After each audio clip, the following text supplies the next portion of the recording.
Welcome to the buy list. This is episode 49. That was probably the Oof. worst one yet. Yeah. This is not financial advice. This is heavy hitters in cardboard. Let's dive into it, Ted. What are we talking about tonight? You already said it. Heavy hitters. We got some heavy hitters, and then we're going to jump into some unloved cards slash classes.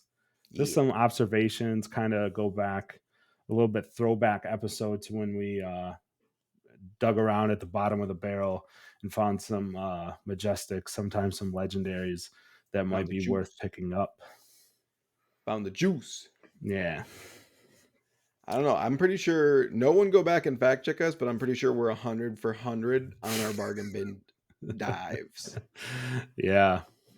Yeah, it seems like we've hit a couple here and there for sure.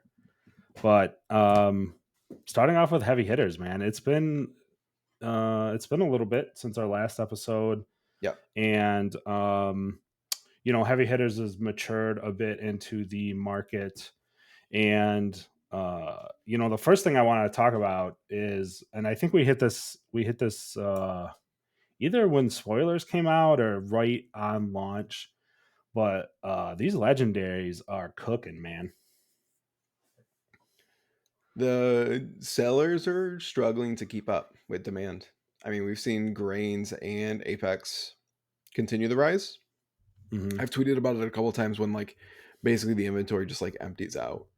Um, it's continuing to be a thing too. Their Grains and Apex are both phenomenal cards.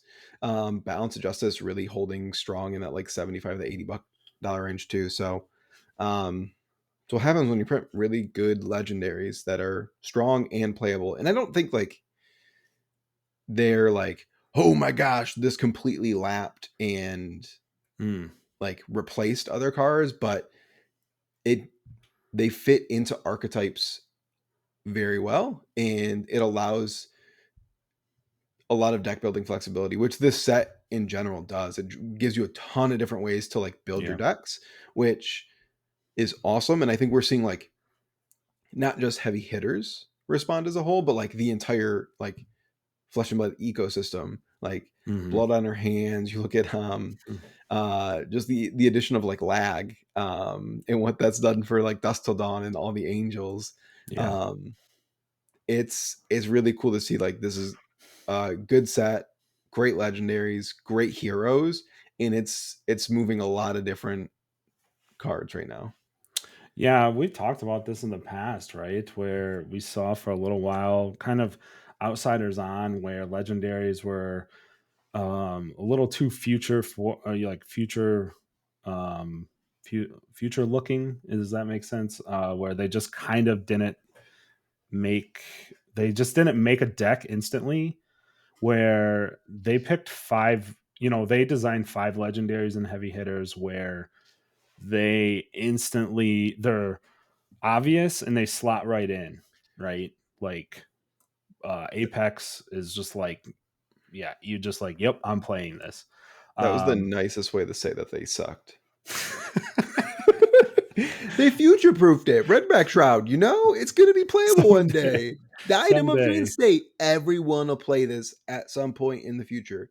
Shriek Razors. Yup. That's on cardboard. Yeah.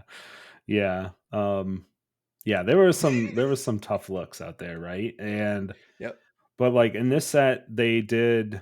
I think it's worth mentioning too is that they dropped the overall number of legendaries in the set too, right? Like, I think generally in a draft set we saw like six. It was like the standard before this. They dropped it down to five, which I think it affects things, right? It affects pull rates, things like that. So even that little bit of change helps. And you mentioned like balance of justice too, right? I think rainbow foil is like $75 right now. I honestly think that has potential to go up. I think RTN season is going to show, they said in their latest article they're going to be doing meta breakdowns like they always do. I think you're going to see that card show up in a lot of winning lists as we move forward. You Um, you need it. Like Yeah. the more I've played with it, like if you want to combat brute, you need the card. Yeah. It also like has additional benefits of like being good into other matchups where they're potentially drawing two cards. As it turns out, Prism is a deck that wants to draw two cards a Hmm. lot. So you have that, you have Kasai, you have Kano. So like oddly, it's not AV, but it can still help in the Kano. Yeah. Um, there's a lot of different decks that it's gonna give you a non-marginal like bump in win rate against, and Hmm. but it's not like your sole headpiece. So I do think like people are still kind of like, oh, pick one up, and like I'm still hearing from like a lot of competitive players like, yeah, I'm gonna get that eventually, Mm. and it's just like it's RTN season, bud. Like Yeah. it's happening, and so like I think we still have a little bit of room to run on some of these things that are not getting the respect they deserve because I think that there's still this like price memory of like every all the legendaries being like $30 and all the Yeah. majestics besides one being like $5 or less. Yeah. It's like five below. Come get your majestics here. Yeah. Price memory has been, and this is just our observations, my observations, but price memory has been kind of a bitch. Like it's heavy Yeah. hitters I think heavy hitters has taken a pretty heavy toll with price memory. It's kind of surprising to see legendaries kind of get affected by that. It didn't take long though, right? I think some of them that were obvious, like Apex Bonebreaker is like maybe the most obvious in the set that it's just like, oh my god, this is so good. Yeah. Um, that card, like there was like some pre-sales that were like, come get this for dirt cheap, and then everyone's just like, yeah, I'll take all of them, and that card shot up. So, Yep. um, yeah, legendaries are good again. This is the yeah, keep doing it like this. This is good stuff. I think good Yes. Fab Yeah. 2.0 design. Um, I actually had but two teammates fighting over like SCG pre-order for Apex Bonebreaker. They were both checking out at like the same time, and one of them was like, oh "Oh my no, god. it's out of our stock." And he's like, "One was like, I got it." It was like $26. Oh my god, dude. Yeah, that's some price memory. Like Yeah, I've seen it. Um, the last note before we move on to Marvels and heavy hitters and just where the how like what we've seen in the last couple of weeks. Um, we talked about it last episode, but cold foil legendaries. Yeah, the pull rates are real on those. I've seen more data, and cold foils are, dude. They make cold foil legendaries hard to hit. sure do, sure Yeah, do. hard to hit. Yeah, So you crack a pack, you see a cold foil legendary. We're back to the days where you should be pretty excited about it. It should make your yes, heart flutter a bit. It yeah, will make it makes my heart flutter a bit when I see it. So yeah, yeah. And like, and on that note too, like the Marvels, like it doesn't even matter. It could be the young Betsy, um, but like just yeah, man, the double sided cold foil. It looks so good. And like let's put some respect on Betsy's name too. All right, she's the best guardian in draft and it's not close. Mhm. So I think that the young Marvels are getting a little bit of disrespect here. Cuz I think they're like cool like especially if you draft a lot, like these are cool little like flashy like things that you can like have on board cuz it's just like fun to play with them. You get this, you like, they're like, oh man, you must main bets, and you're like, nah, I got all of them. Yeah. Um, Yeah. so, and the adults are actual chases. Yeah, yeah, and that's why I wanted to bring it up is so we're 2 weeks into it. Um, it looks like to me, Nate, that young to old, there is a ratio there. Yeah, The adult marbles are harder to hit. You're looking, I think it floats around like 1.5. So you get a little bit more young marvels. It's still, no one data's knows. still limited on that, but there is some ratio there. And yeah, the adults, oh boy, the adult, the like, I want to bring this up in the pre meeting. the pre-episode notes that we're talking through, because I really think it's important to talk about how heavy hitters has a real chase. And by what I mean there is that, if you look back at the history of Marvels, I think we started in Dynasty with Yep. the Well, the Uprising, but yeah. Uprising. Yes, yes. So if you look back, and I can almost lump in a little bit of Dust Till Dawn and Uprising, even though the pull rates are a little different on Dragons and Angels, but those were like a touch too common, but cool. So like, lots of stuff got, lots of those boxes got opened. Dynasty Marvel, the blackout treatment was cool, but really none of those weapons are playable, unfortunately. Sir, Uh have you met our Lord and Savior Rock? I was like, where are you going? I'm like, did I forget one? And then no, yeah, Rock. Got him. But those Yeah. are like those Marvels were hard to hit Yeah. and they look amazing. Yeah, they're so cool. Um, so it's like, and then playability was lower, so it's kind of, and then obviously Command and Conquer in that set was a Marvel, fabled, very hard to hit, and so kind of pushed the chase away. And then we know what happened over the last year. We got some Angels, Bright Lights, really non-factor into this discussion for Marvels. Mhm. Um, but these Marvels are like full on bling.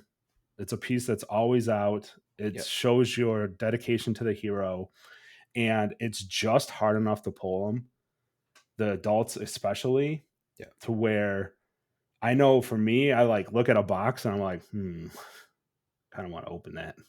And I've heard that from like a lot of locals too, right? Where it's just like it almost feels like when Marvel's hit with dragons, where it's just like, well, if I open that box, I might get a dragon. And it's kind of like the same thing with these Marvels, which I think is like they've hit the sweet spot with these. Yeah. And I think like looking like Kasai is like $1 billion now because she's the chase of the set. You like Um, actually need gold, yeah, like gold coins to buy her. yes. Um, but I think that like Betsy right now is the lowest, obviously, Mhm.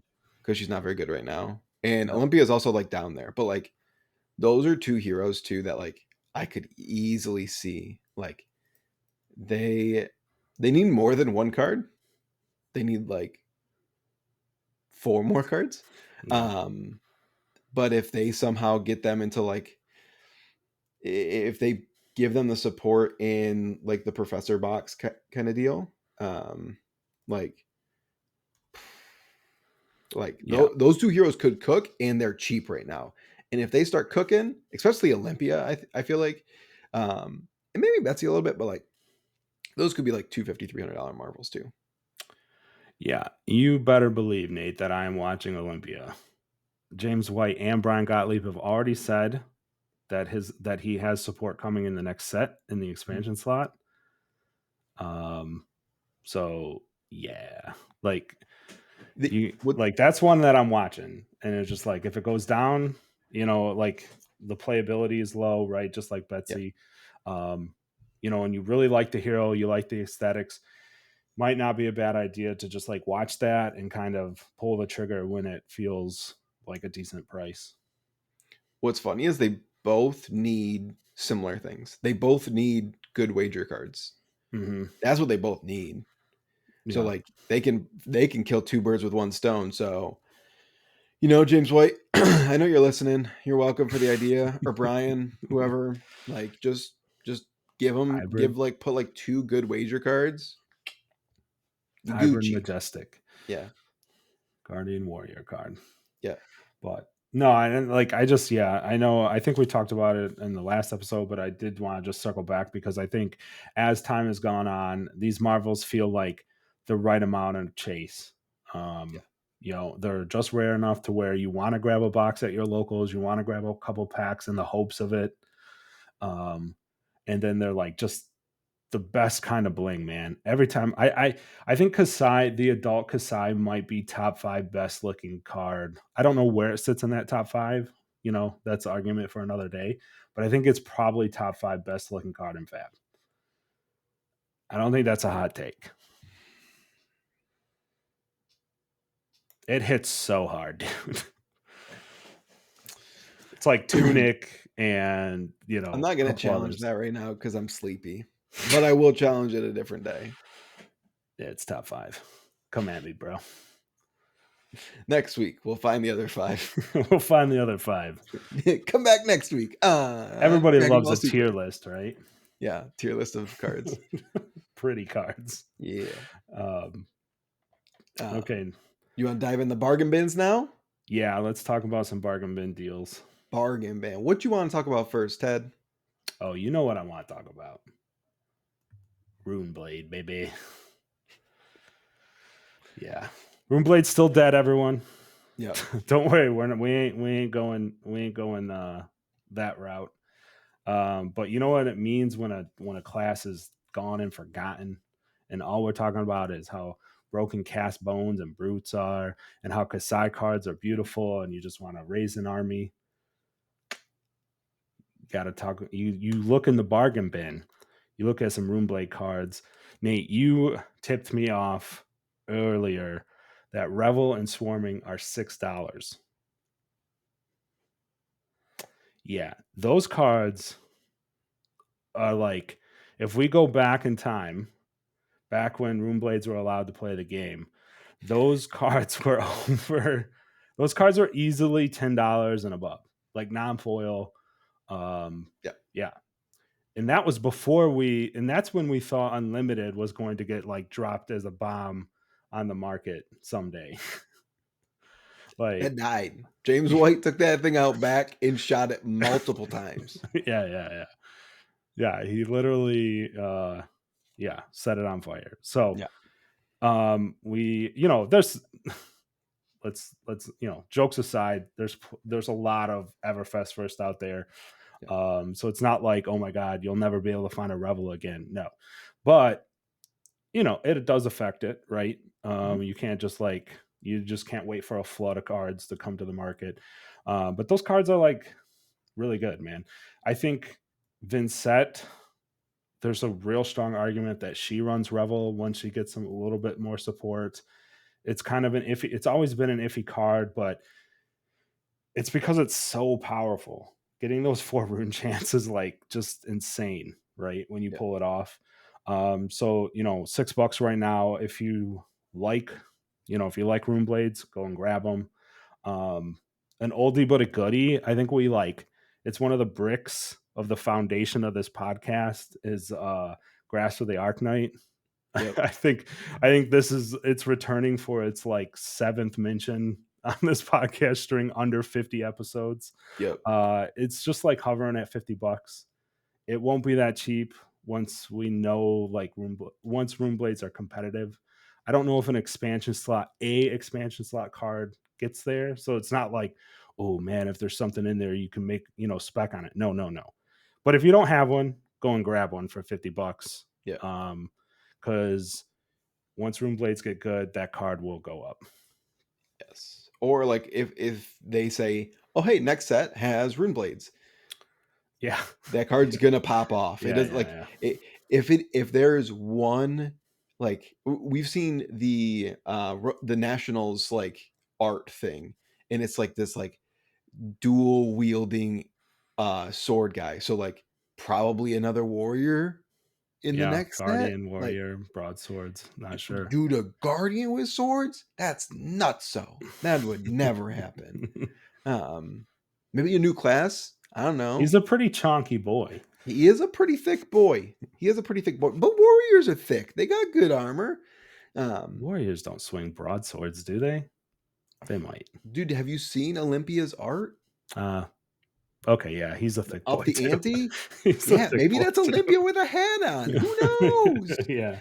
Yeah. But like in all reality, like yeah, that card we talked about it before they like spoiled like Vincent and like that card then pumped and then Vincent wasn't very good and then that card went down and Yeah. then Rosetta Thord went bye bye and then it went down more.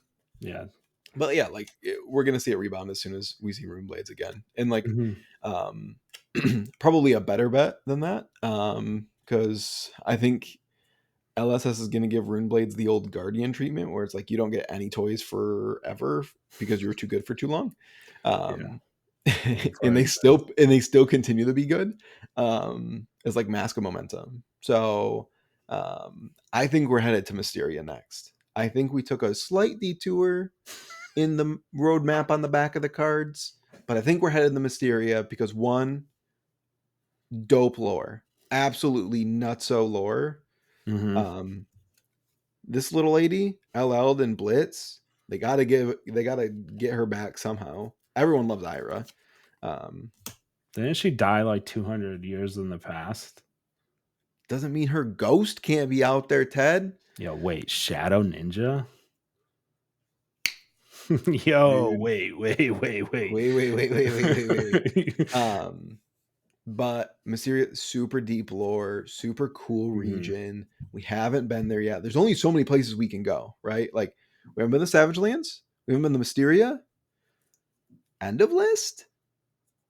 I haven't been to the monastery.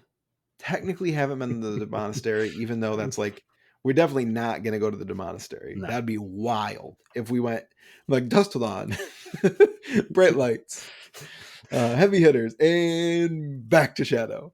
Yeah. So I think we got a pretty good bet of going to Mysteria, right? Yep. Ninjas, cool class, fun class. Everybody loves ninjas. Mask of Momentum currently sitting at like $67. Like Good you deal. look at the price history on this card. All right, we're gonna do this live we're doing we're doing it live. Um, because I forgot to yeah. pull it I mean, up. I could speculate. I know I've seen it up over 100, right? I think it's might not get there just due to the amount on the market, but it's going to push up, right?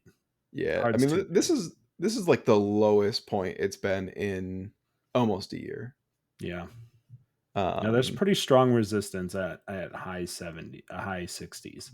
yeah, It doesn't go below that really, but it's just like the identity of the class. mhm, Into like that measure, like ancestral empowerment, also a banger, and yeah. we're seeing like as we start to revisit these WTR heroes, um, they get a lot of support and they're really good. And the cards from WTR see a lot of play. Glint, absolute banger of a card. Mm-hmm. I don't want to. I don't. Ted, did we talk about Glint the Clickswilver on this podcast as a bargain bin? And Yeah. is it now or is it not an almost $10 card? Yeah, we did. How do you plead, sir? We Guilty got of him. genius. That's what we plead. So, like, Ancestral Empowerment is a card that I'm definitely looking at. Mask is another card that I'm looking at. Is like buy when the classes suck. Everyone thinks Ninja sucks right now. They're no Yeah. good. They're rotten, and their Kodachis are the worst weapons in Flesh and Blood. That is a absolute fact from the champ himself, Michael Hamilton. He hates Kodachis and thinks they're terrible. So, Hmm. like, Interesting. yeah. So now they're going to be great as soon as we hit Mysteria. So pick it up before they announce Mysteria set because that announcement's coming around the corner. Yeah, And if for they say sure. we're going to Mysteria, oh baby, you won't see a mask under $100 as far as the eye can see, the The wide can wide? see. What am I saying? You got there. Sleepy Nate. Oh my goodness, Yeah, delirious. Mate. yeah. It's just like I said, the foundation of this podcast, right, is look at things when they're not focused, right? Mhm. We're focused on Brute Guardian, Warrior right now. Um, you know, Boring is what that is. I I still get caught once in a while. I'm like, dang, I don't have those cards. I should listen to my own podcast. Yeah, you Um, but like I think Ninja Rune Blades are like non-focused classes right now, kind of down in the dumps. yep. Ninjas are still like that's a good we are talking about this pre-show is that like man, the meta is so wide open that it's like actually hard to go past Rune Blades and Ninjas because it's like, well, we just saw Teklotop We just it's just like so many things are good right now, um, which is awesome for Flesh and Blood, right? I Yeah, know Nate, you've seen it in your store. I've seen it in mine, right? Things uh, across the board are just selling, where a lot of the times when I started my store, it was just like the hot thing was selling. But now it's pretty obvious, right? This is selling, that's selling, yeah, which is really cool. Means that we're in a meta that is very diverse, or at yes, least it's a lot of people are trying a lot of new things, which is great for the game. yeah. And you know what rocks? Diversity. Yes. I don't know. Some would say that diversity in the meta is not a good thing. It makes it harder to, but that's a very Michael pro. Fung is one of those poo pooers who hates diversity. It's a very pro player issue that I understand, but also it's like I think it's overall net positive for the game Yes. because, and I think this was mentioned as a counterpoint to that as well, is that when RTNs feel like your favorite deck can win it, that's like, man, game's cooking with gas then, right? If you're I like, think I can well I bring think Dory finally and win this thing. And I think Dory can win RTNs and she probably will. you know, it's like, that's when things are going good, right? I can bring KO, I can bring Bravo. Like, there's so much stuff that can win RTNs this weekend, man. besides Dromai, but yes. Yeah, we both know that Dromai can win RTNs, but It's the only thing she can win, but yes. yeah, yeah, yeah. Yeah. Speaking of RTNs, I'll be seeing you at an RTN this weekend. Yeah, we're gonna be drafting. Watch that ELO, boy. I'm Dude, I coming for know. it. The Elo update wasn't kind to me. Still top 100. So we take those. 98th, Dude, I'll barely. take all of that ELO if you lose Oh to yeah, me, if I by the lose way. one game to 10, If you lose I if might as you well lose just to me, I'm quit taking Flesh it and all, Blood. dude. My ELO is like she's rough. Yeah, I'm probably just gonna have to start a new gem account. Burn it. Burn it. Burn that shit. It's I like got you. Everfest Unlimited. Just burn it. I got you the last time we were at this store together. You So, sure did. like I At, said, at that store too. Yeah, that's a dude. I don't draft well at that store. gimme, gimme, gimme. I Give me that know, ELO. dude. I don't know what to do if I'm not forcing Ninja. To be completely honest, Uprising. I Oh, thought I was like a sophisticated gamer at first, and I was like, I'll draft Dromai, I'll draft Icelander, and then by the end of the format, I was just like, I'm an idiot. I'm just gonna force Fi every time, and it worked. It was great. You just clear your own path and you just bulldoze, especially at the Pro Tour, because everyone's like, oh, I'm the smartest person in the room. I'm going to read all these signals. And then you end up in a 2-5 pod and you just crush everyone. yeah. And then the same thing with Outsiders. You just forced Katsu. Everyone thought Assassin was the best class. And then you just like combo kill them for 24 unlimited. And they're like, oh, you can do that? And it's like, yep. All I need is one Bonds and one Descendant and a Surging Strike, and we'll figure it out. Yeah. I'll take tempo and never give it back.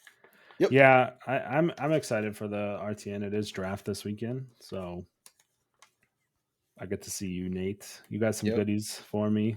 Got that cold full of Fable and some Yep. Dynamos. I do have some dynamos for you. Remind me again before I leave on Sunday. Bro, you can't forget this. You'll be shipping on your dime, son. Um, Yeah.